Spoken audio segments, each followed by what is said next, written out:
La Iglesia del Lunes, nuestro trabajo diario para beneficio del hombre, bendición a las naciones y la gloria de Dios. Lección 9, las puertas de la ciudad, calculando el costo y preparándonos para actuar. Scott Allen. ¿Qué es lo que los cristianos realmente necesitan saber? ¿Qué es lo que de verdad necesitan los cristianos? ¿Qué pueden hacer las iglesias para ayudar a los creyentes a encarnar esta increíble historia de la Biblia e integrar la fe y el trabajo? Creo que se puede reducir a una palabra: confianza. Pienso que los cristianos en verdad necesitan confianza, necesitan saber en lo profundo de sus almas que Dios está por ellos y con ellos en cada momento de sus vidas diarias, que a Dios realmente le importan sus luchas diarias y por más triviales que le parezcan a un extraño, a Dios realmente sí le importan y además Él está presente con todos los recursos del cielo para ayudar a esa persona, a ese cristiano, a ser fiel en ese momento, en ese contexto, ya sea en un asunto trivial o en un desafío importante de aquellos que vendrán de vez en cuando durante la vida y en el trabajo. En segundo lugar, cuando esto sucede, se comienza a percibir cierto sentido para la vida cuando vemos a Dios trabajando en detalles de nuestras vidas que tal vez son ocultos para los demás, excepto para nosotros. Entonces se comienza a crear un sentido de confianza real en el Evangelio. Creo que esto es algo que corremos el peligro de perder en nuestra generación, pero es crucial que lo tengamos, que estemos verdaderamente convencidos del significado del Evangelio, de que Dios ha venido con poder como Rey para poner las cosas en orden en este momento por medio del Espíritu Santo y en el futuro cuando Cristo regrese. Que ese evangelio de las buenas noticias es realmente el poder de Dios para la salvación de todos y que Dios ciertamente quiere trabajar a través del poder de la cruz, donde Jesús cargó con todo el mal, el desorden y las relaciones rotas que afectan a nuestro trabajo y en nuestros lugares de trabajo. Dios hoy quiere hacer algo por medio de nosotros en nuestros lugares de trabajo, porque este es el lugar donde Él puede revelar su naturaleza. ¿Qué desafíos enfrentan los cristianos cuando tratan de vivir su fe a través de su trabajo? Un amigo mío se sintió muy decepcionado cuando se convirtió al cristianismo durante un periodo de avivamiento y observó que mientras más gente llenaba las iglesias, en más corrupta se convertía la sociedad. Y de hecho, la economía de ese país en particular se colapsó. Él había asumido que cuanta más gente llenara las iglesias, mejor sería la economía para ese país.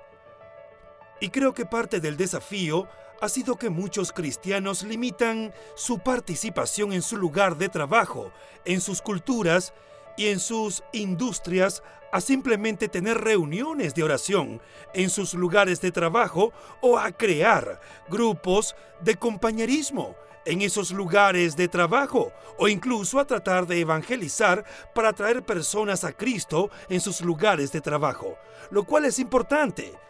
Pero ellos fallan al no entender cómo la totalidad de la industria donde ellos trabajan, sus valores y las creencias predominantes dentro de esa industria están o no alineados con los valores del reino de Dios.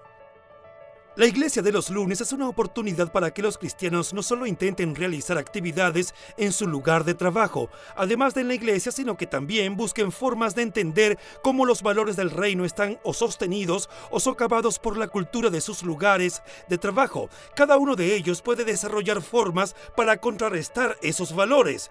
Creo que estamos acostumbrados a lo que yo llamo resultados de corto plazo o ganancias rápidas. Para transformar culturas, eso no es necesariamente realista. Nos puede llevar varios años cambiar una cultura. Un ejemplo típico al que todos volvemos es el de William Wilberforce y la abolición del comercio de esclavos.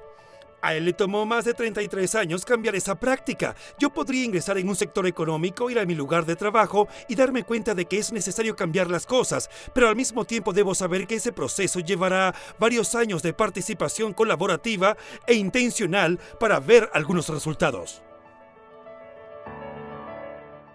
En nuestra última sesión, Darrell Miller tomó a William Wilberforce y al grupo Clapham como el ejemplo de cómo Dios puede usar a una compañía de creyentes que trabajan juntos y persisten pacientemente en contra de probabilidades aparentemente insuperables para transformar a una sociedad entera.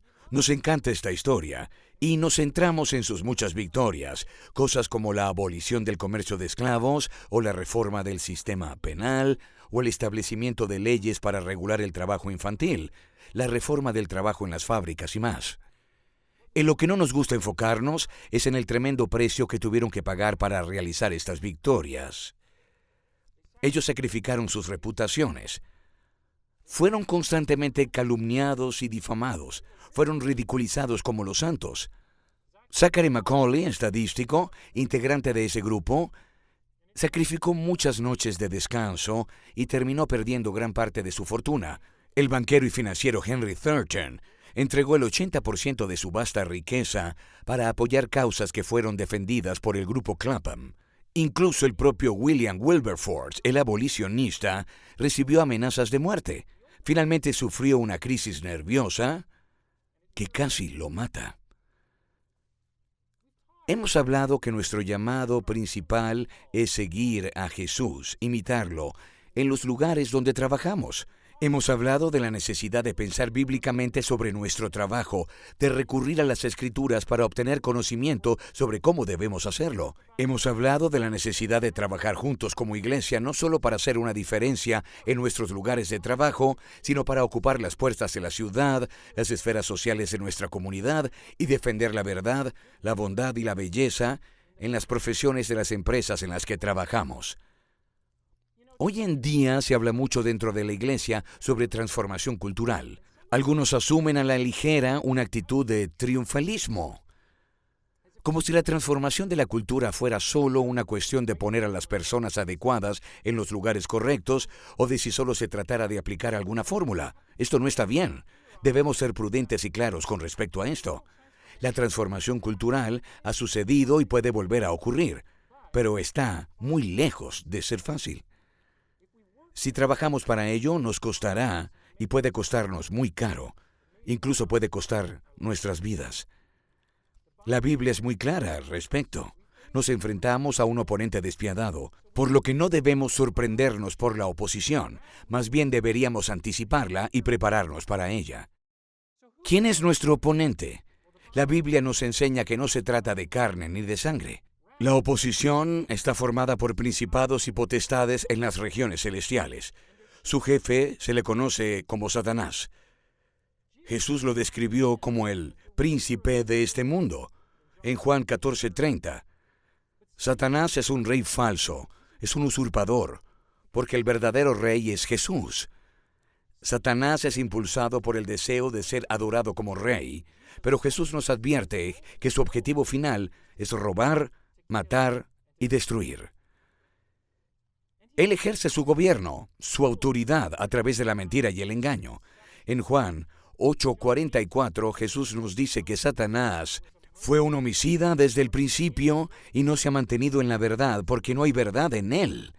Cuando dice mentiras, habla de su propia naturaleza, porque es mentiroso y el padre de la mentira. Él es el padre de las mentiras y usa mentiras y engaños no solo para impactarnos, sino que usa esas mentiras para impactar estructuras e instituciones sociales completas. Cuando las mentiras de Satanás se arraigan en un sistema social, hacemos referencia a eso como un mal social estructural. Un ejemplo de ello es el comercio de esclavos. Tanto durante los días de William Wilberforce, como existe hoy en día muchas formas modernas de esclavitud y de tráfico de personas. El mal social estructural es una realidad de los sistemas sociales tan grandes como los gobiernos nacionales o las corporaciones transnacionales. Estos males pueden encontrarse en los hogares, los negocios e incluso en las iglesias locales. A veces nosotros podemos contribuir al mal social estructural sin siquiera saberlo, porque nuestras mentes han sido moldeadas por nuestras culturas. Por eso tenemos que ser transformados por la renovación de nuestras mentes. Debemos buscar alinearnos más con la verdad revelada en la palabra de Dios. Donde sea que nos encontremos, el llamado que Jesús nos da es el de enfrentarnos al mal social estructural, a ocupar el territorio del enemigo, a confrontar y a reemplazar las mentiras con la verdad, la injusticia con la justicia. la fealdad con la belleza y el odio con el amor. Al hacer esto, hay un costo que pagar. ¿Estás dispuesto a pagarlo? Jill Stanek lo hizo. Ella era una enfermera de partos y alumbramientos en el Christ Hospital en Chicago, durante una época en que ese hospital aprobó una política para permitir que los médicos realizaran abortos tardíos. En algunos casos, estos abortos eran fallidos y los bebés nacían vivos.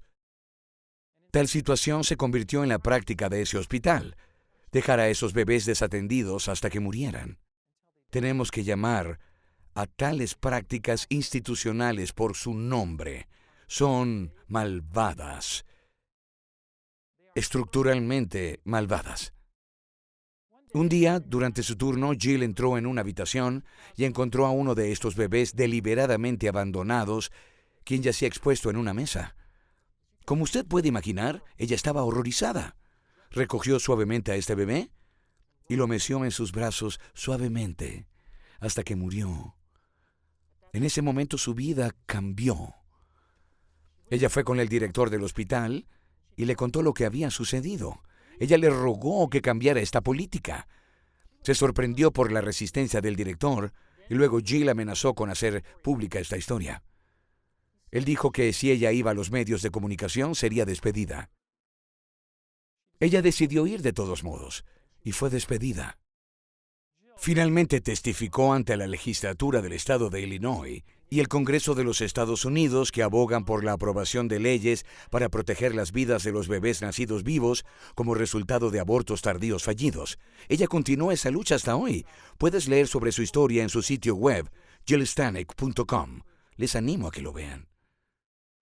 Por supuesto, el mismo Jesús también estuvo dispuesto a pagar el precio. Voluntariamente se dirigió a la cruz, despreciando su vergüenza, y lo hizo por la alegría que se le presentaba, por la victoria venidera. Lo hizo para hacer nuevas todas las cosas. Jesús ya ha ganado la victoria final sobre Satanás. 1 Juan 3:8 nos dice que la razón por la que Jesús vino fue para destruir la obra del diablo. Justo unos días antes de ir a la cruz, Jesús describió su confrontación con Satanás. Usando estas palabras conmovedoras, él dijo en Juan 14:30, «No hablaré mucho más con vosotros, porque viene el príncipe de este mundo, y él no tiene nada en mí». Eugene Peterson describe poderosamente la victoria de Cristo. Parafraseando Colosenses 2:15, dice, «Jesús en la cruz despojó de su falsa autoridad a todos los poderosos tiranos espirituales del universo y los hizo marchar desnudos por las calles». Eso me encanta. Como hijos amados de Dios, podemos decir junto con Jesús, «Satanás, tú no tienes ningún poder sobre mí, porque más grande es el que está en usted que el que está en el mundo». Tal como están las cosas, Satanás está derrotado y él sabe que sus días están contados. Y sin embargo sigue merodeando como un león rugiente en busca de alguien a quien devorar. Hace todo lo que puede para causar estragos y destrucción antes de que Jesús regrese y lo derrote de una vez por todas. Por eso tenemos que esperar oposición. De hecho, si no estás experimentando resistencia, tal vez significa que te has conformado con el mundo. El apóstol Pablo nos dice en Romanos 12:2, «No os conforméis a este siglo». También Jesús nos advirtió en Juan 16:33, «En el mundo tenéis tribulación, pero confiad, yo he vencido al mundo». Así que nos animamos porque recordamos que en última instancia la victoria está asegurada. Nos alentamos al saber que si Dios está con nosotros, ¿quién puede estar contra nosotros? Nos fortalecemos de saber que ni la muerte, ni la vida, ni ángeles, ni principados, ni lo presente, ni lo porvenir, ni los poderes, ni lo alto, ni lo profundo, ni cosa creada nos podrá separar del amor de Dios que es en Cristo Jesús, Señor nuestro. Para pelear esta batalla, tenemos que tener la perspectiva correcta. Debemos recordar que nuestros esfuerzos por recuperar el territorio ocupado por el enemigo son parte de un conflicto espiritual mucho mayor entre Dios y Satanás. Y en este conflicto, Dios es el actor principal. Somos el elenco de apoyo. Oh sí, tenemos un papel importante que desempeñar, Pero las Escrituras nos dicen que en última instancia la batalla no pertenece a nosotros, sino al Señor. Tenemos que estar convencidos de que no lograremos el éxito en nuestra propia fuerza, a través de nuestras propias ideas o nuestros propios planes separados de Dios. La victoria no viene por el poder, sino por mi espíritu, dice el Señor Todopoderoso.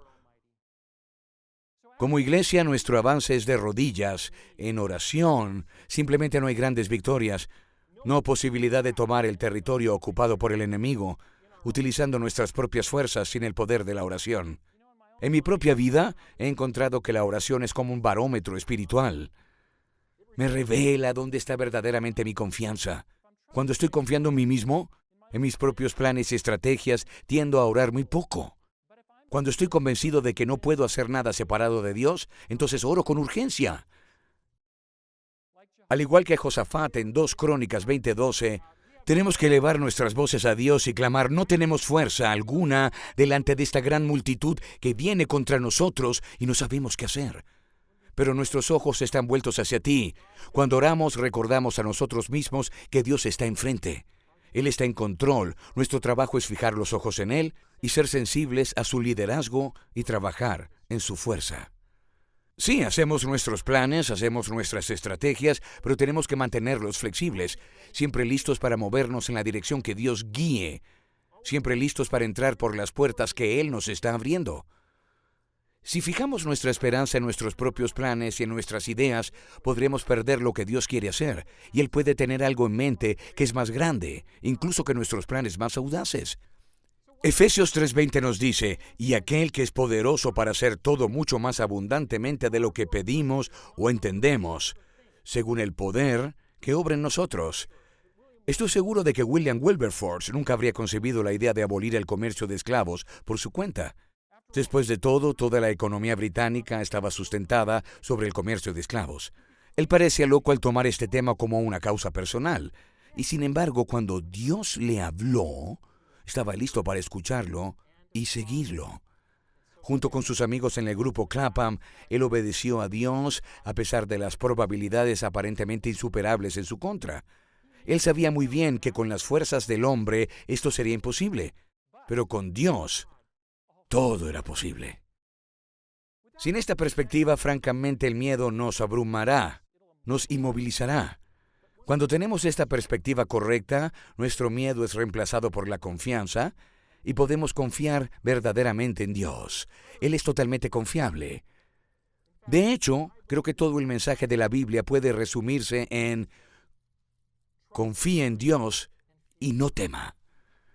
No debemos sentirnos intimidados por lo que parecen ser tareas imposibles, ya que nos dice la Escritura en 2 Timoteo 1:7, porque no nos ha dado Dios espíritu de cobardía, sino de poder, de amor y de dominio propio.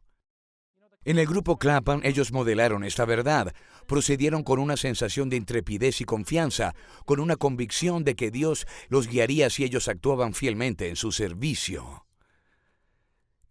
En segundo lugar, ocupamos las puertas juntos. Dios obra a través de su cuerpo, la iglesia. Ocupar las puertas no puede hacerse individualmente. Ese nunca fue el plan de Dios. Y por eso Él levantó un ejército mundial llamado Iglesia.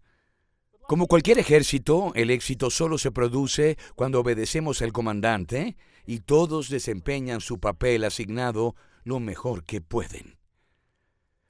Tercero, luchamos con armas espirituales y vistiendo armaduras espirituales. Recordemos que nuestro enemigo no es de carne ni sangre, y por lo tanto nuestras armas no son de este mundo. Cristo desarmó a la iglesia en el Getsemaní. A diferencia del mundo caído, nosotros no recurrimos a la violencia, a las amenazas, a las tácticas de turbas o a la intimidación. Tenemos a nuestra disposición 2 armas poderosas, armas sobrenaturales. Y ambas deben usarse juntas para que sean efectivas. Estas armas son la verdad y el amor. Empecemos por la verdad. Efesios 6:17 dice que tomad también la espada del Espíritu, es la palabra de Dios. Y la palabra de Dios es la verdad. El poder de Satanás es la mentira. Luchamos contra él, contrarrestando la mentira con la verdad. Tenemos que decir la verdad frente a las mentiras. Debemos hablar la verdad a los poderosos. Esto está lejos de ser fácil. Se necesita un coraje real. Cuando industrias enteras, sectores enteros de la sociedad, hospitales completos pueden construirse sobre ideas que son mentiras, dar testimonio de la verdad puede costarle a uno su reputación, incluso ser despedido, como pasó con Jill Stanek. Incluso podría ser enviado a la cárcel o algo peor. Tenemos que decir la verdad porque Dios ha puesto esta arma en manos de la Iglesia en la forma de su palabra. Si no lo proclamamos audazmente, ¿quién lo hará? Alexander Solzhenitsyn, novelista ruso, entendió esto. Él se opuso a la brutal estructura de la tiranía comunista en la antigua Unión Soviética. Un edificio que fue construido sobre la base de mentiras y por el miedo y por la implacable represión de la verdad. Sin embargo, él habló, terminó en un gulag, un campo de trabajo forzado. No obstante, él vivió lo suficiente para ver el colapso de esa estructura. Debido a que Dios está en el trono y puesto que vivimos en un universo real y objetivo que él ha creado, la verdad tiene formas de manifestarse. Al reflexionar sobre esto, Solzhenitsyn dijo, una palabra de verdad supera al mundo entero. Decimos la verdad sobre Dios, sobre su existencia, sobre su carácter. Le recordamos al mundo que Jesús está vivo y que de hecho Él es el Rey. Decimos la verdad sobre las personas que están hechas a la imagen de Dios, que son invaluables en todas sus formas y etapas de la vida. Hablamos la verdad sobre lo que es bueno, sobre lo que es correcto, sobre lo que es hermoso. Y cuando hacemos esto, nos convertimos en alborotadores porque trastornamos el estado presente de las cosas. Me encanta la reacción de los ciudadanos de Tesalónica a Pablo y Silas en Hechos 17:6-7. Estos que han trastornado el mundo han venido acá también, y todos ellos actúan contra los decretos del César, diciendo que hay otro rey, Jesús. No debemos tener miedo, debemos decir la verdad, pero tenemos que hablarla con amor. Esa es nuestra otra arma poderosa. El amor real es sobrenatural. Cuando la verdad aparece en el ámbito humano, la gente se encuentra con Dios. Jesús nos ordenó amar a nuestros vecinos e incluso a nuestros enemigos. Y podemos amar a nuestros enemigos porque recordamos que nuestro verdadero enemigo no es la carne y la sangre. Cuando hemos sido difamados o maltratados y perjudicados y decidimos no tomar represalias, sino más bien perdonar, el poder de Dios se exhibe allí. Cuando maltratamos a los demás y confesamos y pedimos su perdón, el poder de Dios ahí se muestra. No podemos hacer esto por nuestra propia fuerza, solo podemos hacerlo porque el Espíritu de Dios vive en nosotros. El Espíritu invisible de Dios se hace visible cuando bendecimos a quienes nos maldicen y cuando oramos por quienes nos persiguen. Cuando respondemos al odio con amor genuino, se desata un poder increíble. De hecho, nuestros oponentes reconocerán este poder como algo más allá de la experiencia humana, y este reconocimiento puede llevarlos a Dios. Pablo nos dice en Efesios 4:1-2, «Yo os ruego que viváis de una manera digna de la vocación con que habéis sido llamados, con humildad y mansedumbre, con paciencia soportándonos unos a otros». Y en Romanos 12:21, «No seas vencido por el mal, sino vence con el bien el mal». Así se comportó el grupo Clapham. No permitieron que los ataques de sus oponentes los distrajeran. Empatizaron con la posición de sus oponentes para tener lugar una interacción significativa. Por último, necesitamos la perseverancia. Eliminar las mentiras de las instituciones y estructuras es un esfuerzo a largo plazo. Satanás no devuelve su territorio sin luchar. Pero si Dios le está llamando a usted a ser fiel, no se rinda, no renuncie. El reino de Dios avanza poco a poco, paso a paso. A menudo comienza en formas muy pequeñas, aparentemente insignificantes. Nunca debemos subestimar el día de los pequeños comienzos y debemos celebrar incluso ganancias que se van incrementando. Tomó muchos años para que se aboliera el comercio de esclavos y hubo muchos contratiempos en el camino, pero el grupo Clapham se negó a aceptar esos contratiempos como derrotas finales. Estaban comprometidos con la lucha a largo plazo, incluso si llevaban décadas. Siempre recuerde, Jesús ya obtuvo la victoria. La victoria está asegurada, así que como dice Josué 1:9, sé fuerte y valiente, no temas ni te acobardes, porque el Señor tu Dios estará contigo donde quiera que vayas. Voy a terminar con dos de mis citas favoritas. La primera es de William Bradford, el devoto gobernador de la colonia de Plymouth, que hizo mucho por sentar las bases de lo que se convirtió en la nación de los Estados Unidos. Él escribió, todas las grandes y honorables acciones deben ir acompañadas de gran dificultad, y deben ser emprendidas y superadas con la correspondiente valentía. La segunda es de Amy Carmichael, misionera en la India, y quien durante su ministerio enfrentó dificultades y mucha oposición. Nunca perdió la esperanza. Ella nunca se rindió. Ella escribió: «Todo poder fue destituido en el Calvario. Los principados y las potestades fueron derrotados allí. Jesús hizo de ellos un espectáculo visible para todos, triunfando sobre ellos. Nosotros nos enfrentamos con un enemigo vencido, no con un enemigo conquistador. Seguimos a un capitán quien es invencible». Amén. Mientras usted piense en su trabajo, en su profesión o en la esfera de la sociedad en la que trabaja, permítame que le plantee 3 preguntas importantes que debe hacerse. Cortesía de John Stonestreet, autor. Primero, ¿qué mal existe allí que yo ya no puedo tolerar y para lo cual tomaré medidas activas para terminarlo? En segundo lugar, ¿qué está dañado dentro de esa esfera y que ayudaré a restaurar? Y tercero, ¿qué es lo bueno, verdadero y bello que ayudaré a preservar?